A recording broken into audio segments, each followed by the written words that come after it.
Hello, I'm Caitlin Bullard, the League of Women Voters of Murfreesboro and Rutherford County.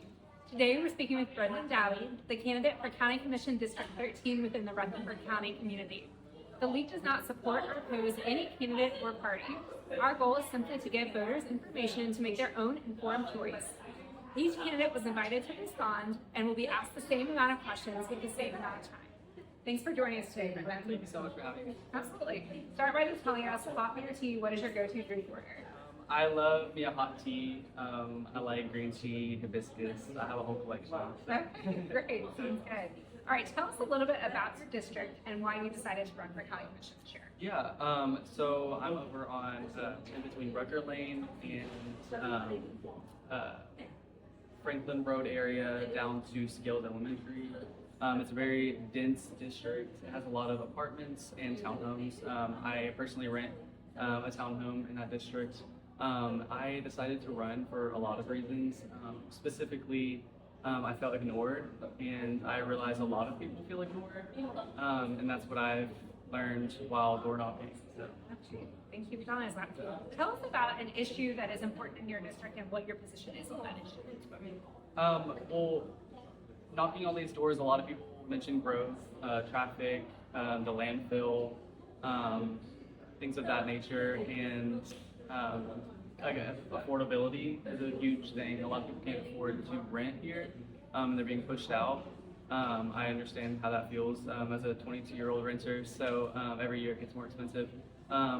So a big thing that I've been campaigning on is AI data.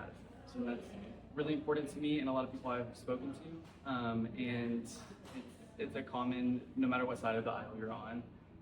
That's something that I want to push. I want a moratorium on AI data centers to make sure we don't have those in Rutherford County. Okay, thank you for sharing. How do you plan to listen to and be a voice for those that you represent? Well, my platform is actually Listen, Care, and Act. So I will continue to door knock after elected. It doesn't stop here. Community-driven decision-making is super important. You can't decide things without consulting your district or the community. What they think is very important, and it's important to me that they feel heard. Because, like I said, I didn't feel heard. I have a constituent submission form. I have my email, my online. You can reach me. I respond to everyone. So yeah. Okay, good to know. What do you think that voters need to know before they head to the polls in the next couple of weeks? It is super important to know who you're voting for. Don't just pull a ballot and vote the party that you're affiliated with. There are some candidates who work harder than others. Some don't work at all, which is really disappointing because the seat isn't for you, it's for the constituents, it's for the community. So I really don't like when people put their name on ballots just to expect to get on in there without doing any of the work. It's really disappointing. That shows you what they would do while they're in office. So just research your candidates, make sure you vote best what suits you and your community and not what other people tell you to vote. Okay. What do you, how can community members connect with you if they have more questions? I am everywhere all the time. I'm spread thin, but I try to go to as many things as I can. I want to have forums monthly, maybe even getting with some other people who are in office who would like to hold those with me. And again, you can reach me, email, I'll always message you back.